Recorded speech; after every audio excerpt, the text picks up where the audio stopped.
Have you ever looked around at your life, your job, your relationships, your responsibilities, and felt a strange, sinking sensation that you're just faking it? You see a grown man in the mirror, you pay the bills, but deep down, in the quiet moments when the noise of the day fades out, you don't feel like a man. You feel like a boy pretending to be a man, putting on a costume that doesn't quite fit. Welcome to The Last Read. Today, we are tackling a book that acts as a diagnostic manual for that exact feeling. King, Warrior, Magician, Lover by Robert Moore and Douglas Gillette. If you feel that sense of fragmentation, you aren't crazy and you aren't alone. Moore and Gillette argue that we are living in a crisis of mature masculinity. They identified a phenomenon called the pure eternus, the eternal boy. It's that feeling of endless potential but zero commitment, the desire to fly high like Peter Pan but never land and build anything real. Why is this happening? The arguers argue it's because the modern West has dismantled the ancient rites of passage. For 95% of human history, elders took boys away from the comfort of home, put them through terrifying ordeals, and forced the death of the boy ego so the man could be born. We don't have those rituals anymore, so the male psyche gets stuck. It defaults to boy psychology, which is self-centered and demands to be served, rather than shifting to man psychology, which is generative and seeks to bless and provide for others.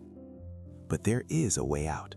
Moore and Gillette mapped the human psyche and found 4 ancient archetypes, structural foundations of personality that every man must bring online to fully mature. First, there is the king. This is the central organizing principle of the psyche. The king isn't just a ruler, he provides order and blessing. He is the part of you that remains calm when the office is in chaos. He stabilizes the realm. But more importantly, the king delights in seeing others flourish. He mentors, he doesn't envy. However, if this energy isn't balanced, it twists into the shadow. It becomes the tyrant who exploits others to prop up his own ego, or the weakling, the man who abdicates his throne and refuses to take responsibility. To enforce the king's will, you need the warrior. This is the archetype of action and discipline. It's not about violence, it's about clean aggression. It's the energy that gets you out of bed at 4:30 a.m. to train, or allows you to draw a firm boundary when someone crosses the line. The warrior is the protector. But without the king's vision, the warrior becomes the sadist, the workaholic who grinds himself and his team into dust, or the masochist, the doormat who cannot defend his own borders. But action without wisdom is just brute force. That is why you need the magician. This is the knower. Whether you are a surgeon, a master coder, or a strategist, the magician understands the hidden laws of how things work. He turns chaos into order through knowledge. But be careful. In the shadow, the magician becomes the manipulator, the guy who withholds information to maintain power over you, or the innocent one who feigns ignorance to avoid accountability. Finally, to ensure the king isn't a cold bureaucrat and the warrior isn't just a machine, you need the lover. This is the primal energy of passion, aliveness, and connection. The lover doesn't just eat, he tastes. He feels the music. He connects to humanity and nature. He is the fuel for the whole engine.